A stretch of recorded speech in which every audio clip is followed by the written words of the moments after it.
Dear friends, welcome in our channel. इस video में हम सीखने वाले हैं class 12th subject biology chapter number 4 reproductive health का। ये हमारा फर्स्ट पार्ट है। इससे पहले हम थर्ड चैप्टर देख चुके हैं। उसमें हमने मेल एंड फीमेल के रिप्रोडक्टिव ऑर्गन्स को स्टडी किया था। अब यहाँ पर इससे आगे हम पढ़ने वाले हैं। यहाँ पर सबसे पहले हम पढ़ने वाले हैं कि ट्यूबेक्टोमी क्या होता है। इसके बाद देखेंगे हम वेसेक्टोमी क्या होती है। ठीक है, तो ट्यूबेक्टोमी में क्या होता है, जो फीमेल का ये यूटेरस होता है, इसमें यहाँ पर ये जो फेलोपियन ट्यूब दिखाई दे रहे हैं आपको दोनों साइड, ये फेलोपियन ट्यूब है, इनको यहाँ से काट दिया जाता है। ठीक है, और उनको बांध दिया जाता है, टाई कर दिया जाता है यहाँ पर, जिससे कि क्या होता है, यहाँ पर जो ओवम बने थे और ओवम का यहाँ पर जो ट्रांसपोर्टेशन हो रहा था वो यहाँ पर रुक जाता है, और इस साइड से जो स्पर्म जा रहे थे उनका भी यहाँ पर आके ट्रांसपोर्टेशन रुक जाता है, जिससे कि यहाँ पर जो फर्टिलाइजेशन की प्रोसेस होने वाली थी वो नहीं होती, और इससे आने वाले बेबी का बर्थ नहीं होता, यानी कि जाइगोट का ही फॉर्मेशन नहीं होता है और ना ही फिर आगे बच्चे का जन्म होता है।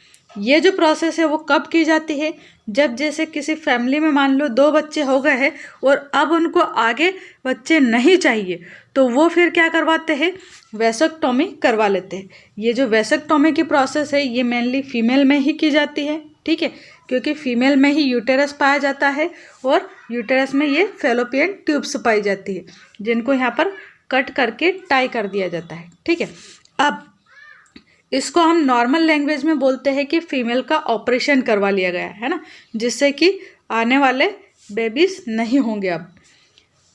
जबकि वेसेक्टोमी में क्या होता है, ये जो वेसेक्टोमी है ये एक मेल में होने वाली प्रोसेस है, जिसमें क्या किया जाता है कि मेल के अंदर यहाँ पर जो टेस्टिस है, इसमें जो स्पर्म बनते हैं उनके ट्रांसफ़र को यहाँ पर रोक दिया जाता है। ठीक है, कैसे रोक दिया जाता है, यहाँ पर जो ये वास्ट डिफरेंस है, यानी कि ये जो ट्यूब दिखाई दे रही है आपको, दोनों साइड जो ट्यूब है इसको यहाँ से काट दिया जाता है और बांध दिया जाता है, जिससे क्या होता है कि जो स्पर्म होते हैं उनका इस साइड ट्रांसपोर्टेशन रुक जाता है। ठीक है, और फीमेल में यहाँ पर जो ओवम बनते हैं उनसे स्पर्म का कांटेक्ट नहीं होता है, जिससे कि आने वाले बेबी का बर्थ नहीं हो पाता है। तो यानी कि वेसेक्टोमी क्या है, एक मेल में की जाने वाली एक मैकेनिज्म है, एक प्रोसेस है, जिसमें कि क्या किया जाता है, जो वास्ट डिफरेंस होते हैं दोनों साइड, इनको कट करके इनको टाई कर दिया जाता है, जिससे कि स्पर्म का ट्रांसपोर्टेशन रुक जाता है। अब एक जनरल क्वेश्चन आता है बच्चों के माइंड में कि अगर यहाँ पर स्पर्म बनते रहेंगे तो ये जो पार्ट है टेस्टिस वाले, ये बड़े नहीं हो जाएंगे क्या? तो नहीं होंगे। क्यों? क्योंकि जो स्पर्म होते हैं उनका एक लाइफ स्पेन होता है, मीन्स वो 2-3 दिन जीवित रहते हैं और उसके बाद अपने आप ही वो मर जाते हैं। ठीक है, तो यहाँ पर कोई साइज इंक्रीज नहीं होगा और किसी टाइप की आगे प्रॉब्लम्स नहीं होगी, ना तो मेल में होती है ना ही फीमेल में ऑपरेशन के बाद, यानी कि ट्यूबेक्टोमी एंड वेसेक्टोमी के बाद में। ठीक है, तो ये था हमारे ट्यूबेक्टोमी एंड वेसेक्टोमी वाले टॉपिक। अभी हमने देखा कि ट्यूबेक्टोमी क्या है एंड वेसेक्टोमी क्या है। अब अगर ये एग्ज़ाम में आए तो हमें इनको किस टाइप से राइट करना है, तो पहले हमें ट्यूबेक्टोमी एंड वेसेक्टोमी की 2-2 लाइन में डेफिनेशन लिखनी है और उसके बाद इनके डायग्राम बनाना है। ठीक है, तो इस टाइप से ये आंसर हमारा कंप्लीट हो जाता है। अगर 2 नंबर में पूछे तो ओनली डेफिनेशन लिख के हम इस आंसर को फिनिश कर सकते हैं, वहाँ पर हमें फिर डायग्राम बनाने की ज़रूरत नहीं होती है। ठीक है, नेक्स्ट क्वेश्चन देखते हैं हम। What is amniocentesis and write its effect and 2 advantages। amniocentesis process क्या है और इसके इफेक्ट क्या होते हैं और इसके 2 एडवांटेजेस बताने हैं। तो इसको हम डायग्राम के हेल्प से समझते हैं। यहाँ पर देखिए, ये है डायग्राम एमनियोसेंटेसिस प्रोसेस का। इसमें क्या किया जाता है, जब शिशु गर्भावस्था में होता है, यानी कि यूटेरस के अंदर जब होता है, तब इसके यहाँ पर चारों ओर, बेबी के चारों ओर एक फ्लूइड भरा हुआ रहता है, यानी कि एक लिक्विड भरा रहता है। इस लिक्विड का कुछ पार्ट यहाँ से, थोड़ा सा लिक्विड एक सर्जिकल सिरिंज के थ्रू निकाल लिया जाता है यहाँ से, और साथ में ये जो बेबी है इसकी बॉडी से कुछ सेल्स निकाल ली जाती है। ठीक है, और उनको कल्चर करवा के ये जो सेल्स है इनके ऊपर जो क्रोमोसोम्स प्रेजेंट है उनको स्टडी किया जाता है, और इसके हेल्प से पता लगा लिया जाता है गर्भ अवस्था में ही कि ये जो बेबी है इसको किसी टाइप की जेनेटिक डिसीज़ तो नहीं है। अगर जेनेटिक डिसीज़ है और उनका ट्रीटमेंट पॉसिबल है तो ट्रीटमेंट कर दिया जाता है, और अगर ट्रीटमेंट पॉसिबल नहीं है और इस टाइप के बच्चे जो है वो समाज के लिए अगर किसी टाइप से फ़ायदेमंद नहीं है और उनको जेनेटिक डिसीज़ है और आने वाले टाइम में वो खुद भी परेशान रहेंगे और साथ में समाज को भी परेशान अगर करते तो फिर जो बच्चा रहता है उसको गर्भ में ही किल करके उसको निकलवा दिया जाता है। ठीक है, मतलब इस टाइप के बेबी का बर्थ रोक दिया जाता है। अगर बच्चा स्वस्थ है, उसको किसी टाइप की प्रॉब्लम नहीं है, तो उसके जन्म को नहीं रोका जाता, फिर वो जन्म लेता है आगे। साथ ही इस मेथड का एक एडवांटेजेस ये है कि इसके द्वारा गर्भ में ही पता लगा लिया जाता है कि आने वाला जो बच्चा है वो गर्ल है, यानी कि उसमें XX क्रोमोसोम है, या फिर उसमें XY क्रोमोसोम है, यानी कि वो बॉय है। बट कुछ लोगों ने इसका बहुत ही ज़्यादा एक तरह से मिसयूज़ किया है।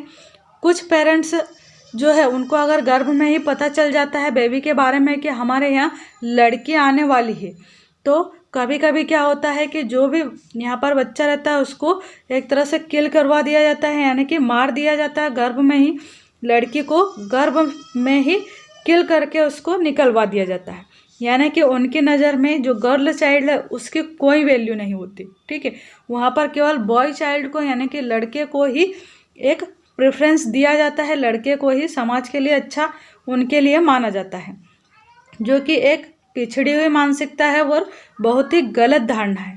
ठीक है, और इसी कारण से इंडिया में जो गर्ल एंड बॉय का रेशियो है वो धीरे धीरे कम हो गया है।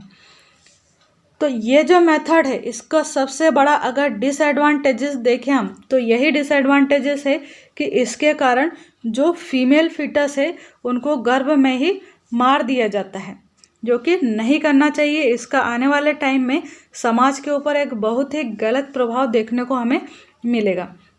तो बहुत ही एक तरह से निर्दयी लोग रहते हैं वो जो इस टाइप की हरकत करते हैं, और डॉक्टर सबसे बड़ा इसमें कंट्रीब्यूशन जो है वो डॉक्टर का है। डॉक्टर्स को थोड़े बहुत पैसे मिल जाते हैं और पैसे के कारण वो इस टाइप के उल्टे काम। Next question is explain the social causes of human population growth, यानी कि जनसंख्या वृद्धि के क्या कारण हैं। तो समाज में जनसंख्या वृद्धि के बहुत सारे कारण हैं, जिसमें से कुछ मेन कारण यहाँ पर दे रखे हैं। जैसे फर्स्ट है यहाँ पर इलिटरेसी इन सोसाइटी। समाज में आज भी बहुत सारे लोग इलिटरेट है और इस कारण से उन्हें ठीक से पता नहीं होता कि अर्ली एज में बच्चों की मैरिज नहीं करना चाहिए, यानी कि कम उम्र में बच्चों की शादी नहीं करना चाहिए। इसके बहुत सारे डिसएडवांटेजेस होते हैं। सेकेंड है यहाँ पर लो लेवल ऑफ सोसाइटी। समाज में उनका लो लेवल रहता है, यानी कि बहुत सारे लोग आज भी गरीब है और इस कारण से वो अपने बच्चों की जल्दी से शादी करके काम निपटाने की कोशिश करते हैं ताकि आगे उनको ज़्यादा खर्चा न उठाना पड़े। ठीक है, नेक्स्ट है इसमें point various orthodox traditions like son lead to progeny. ये सबसे बुरी एक तरह से मानसिकता है आज भी लोगों की कि हर कोई चाहता है कि हमारी फैमिली में कम से कम एक जो है वो सन हो, यानी कि एक पुत्र हो, ताकि वो आगे घर के सारे जो काम हैं उनको संभाल सके और आने वाले टाइम में हमारे वंश को आगे बढ़ा सके। ठीक है, जो कि एक टाइप से गलत मानसिकता है। अगर लड़की है तो लड़की भी वंश को आगे बढ़ा सकती है। ठीक है, इसके अलावा ज़रूरी नहीं है कि लड़का ही होगा तो आपका वंश आगे बढ़ेगा। किसी भी व्यक्ति को याद कब किया जाता है, जब उसके अच्छे काम हो, यानी कि अगर कोई व्यक्ति अच्छे काम करता है तो उसको सालों साल लोग याद रखते हैं। इससे याद नहीं रखेंगे कि उसके यहाँ कितने पुत्र हैं या वो पुत्र यानी कि लड़के काम कर रहे हैं या नहीं कर रहे। अगर लड़के अच्छा काम कर रहे हैं तो लड़कों को याद किया जाएगा, है ना। अगर पिता अच्छा काम कर रहा है तो पिताजी को याद किया जाएगा। तो ये चीज़ें होती है। नेक्स्ट पॉइंट क्या है यहाँ पर, सोशल बैरियर्स। समाज में लड़कियों को आज भी बहुत सारे बैरियर्स हैं, यानी कि ज़्यादा उनको घर से बाहर नहीं जाने दिया जाता है ना। नाइट ड्यूटी नहीं करने दी जाती है, यानी कि नाइट में अगर वो कहीं पर जॉब करना चाहती है तो उसको नहीं करने दिया जाता है। एक तरह से समाज में बहुत सारे बंधन है लड़कियों के लिए आज भी, धीरे धीरे जो कि एजुकेशन के द्वारा दूर हो रहे हैं।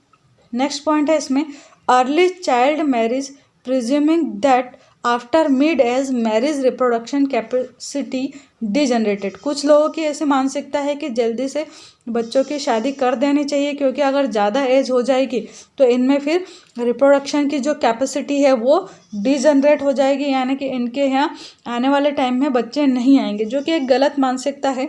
50 साल की एज तक भी रिप्रोडक्टिव कैपेसिटी रहती है ह्यूमन बीइंग में, है ना। 45 से 50 साल तक वुमेन में अगर देखी जाए तो वो एक तरह से 12-13 साल की एज में ही कुछ बच्चों की शादी कर दी जाती है, जो कि एक तरह से गलत है।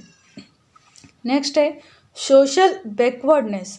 समाज में कुछ लोग आज भी बैकवर्ड है और उनके समाज में ऐसा ट्रेडिशन चलता रहता है कि कुछ बच्चों की तो एकदम छोटे छोटे रहते, 1-2 साल के रहते ना, तभी से उनकी शादी कर दी जाती है। एक तरह से या तो शादी कर देंगे या फिर उनकी सगाई कर देंगे। आने वाले टाइम में लड़का कैसा निकले या लड़की कैसे निकले, इस चीज़ को वो ध्यान में नहीं रखते और फिर उस वजह से बहुत सारे रिश्ते टूटते भी। आज भी ये ट्रेडिशन कुछ लोगों में है, कुछ जो समाज के लोग हैं उनमें आज भी ये ट्रेडिशन चलता है, जो कि एक तरह से गलत है। और कुछ लोग बैकवर्ड है, यानी कि कुछ लोग जो है वो इलिटरेट है, जिसके कारण उन्हें इन सब चीज़ों का ठीक से नॉलेज नहीं है, और नॉलेज अगर कोई देता भी है तो उनकी वो बात को एक्सेप्ट नहीं करते। ठीक है, वो अपनी ही बात को रखने की कोशिश करते हैं हमेशा और अपनी ही बात को मनवाते हैं। नेक्स्ट है इसमें सोशल सेटअप दैट पुत्र रत्न से मोक्ष मिलता है। आज भी समाज में बहुत सारे लोग ये मानते हैं कि जो पिता है, अगर पिता की डेथ हो जाती है तो उसकी जो डेड बॉडी है उसको एक तरह से मुखाग्नि देना, यानी कि आग देना का जो काम है वो पुत्र ही करेगा। और अगर पुत्र पिंडदान करता है, यानी कि पिंड का दान करता है, यानी कि अस्थियों को गंगा जल में या फिर कहीं पर घाट पर ले जाके अगर पानी में छोड़ता है तो उससे मोक्ष मिलता है, जबकि ऐसा कुछ नहीं होता है ना। ये सब पुरानी मानसिकता है। जो व्यक्ति अच्छे काम करता है उसको ऐसे ही भगवान मोक्ष दे देता है, और जो बुरे काम करता है उसको मोक्ष नहीं देता। तो ये सब चीज़ें आज भी समाज में विद्यमान है, जिनको कि लोगों को समझना चाहिए कि ये सब क्या है, एक तरह से पुराने ट्रेडिशन से है, एक्चुअल में ऐसा नहीं होता है। Next question is sex education necessary in school, why. क्या कहा है कि क्या सेक्स एजुकेशन बच्चों को स्कूल में देना आवश्यक है? अगर यस है तो वाई क्यों है, और नो है तो वाई क्यों है। ठीक है, तो यहाँ पर क्या कहा आंसर में कि यस, हाँ, बच्चों को सेक्स एजुकेशन स्कूल लाइफ में देना ही आवश्यक है। क्यों है? फर्स्ट कारण दे रखा है इसमें, it will provide proper information about reproductive organ. इससे बच्चों को एक प्रॉपर इंफॉर्मेशन रहेगी कि रिप्रोडक्टिव ऑर्गन्स क्या होते हैं और वो कैसे काम करते हैं। ठीक है, एडोलसेंस क्या होती है, यानी कि युवा अवस्था क्या होती है और इसमें बॉडी में क्या चेंजेस होते हैं। जैसे लड़कों में एक जो यंग एज आती है, यानी कि 13-14 साल की एज के बाद उनमें दाढ़ी आना, मूंछों का आना स्टार्ट हो जाता है। तो इन सब चीज़ों को बच्चे अच्छे से समझ पाएंगे, है ना। लड़कियों में कुछ चेंजेस होते हैं बॉडी में, तो उन चीज़ों को वो समझ पाएगी और घबराएंगे नहीं। इसके अलावा नेक्स्ट कहा है इसने, safe hygienic sexual practice. In future जब वो समाज का एक पार्ट बनेंगे तो वो अनहाइजेनिक सेक्सुअल प्रैक्टिस कर पाएंगे। साथ में वो सेक्सुअल ट्रांसमिटेड जो डिसीज़ है इनके बारे में भी समझ पाएंगे, और ये जो डिसीज़ है इनको वो रोक पाएंगे। ठीक है, सेक्सुअल ट्रांसमिटेड डिसीज़ को शॉर्ट में कहा जाता है STDs। नेक्स्ट पॉइंट है इसमें, it will provide right information to avoid myths. यानी कि बच्चे जब सेक्स एजुकेशन के बारे में अच्छे से जानकारी रख पाएंगे तो वो बहुत सारे जो समाज में गलत धारणाएं बनी हुई है उन सब चीज़ों को समझ पाएंगे। मिसकॉन्सेप्शन, अगर उन्हें कुछ गलत कॉन्सेप्ट उन्होंने अपने माइंड में बना लिए है तो उन सब को भी वो एक तरह से अच्छे से अंडरस्टैंड कर पाएंगे, और सेक्स रिलेटेड जो भी उनके अंदर क्यूरीज है वो सब एक तरह से शांत हो पाएगी।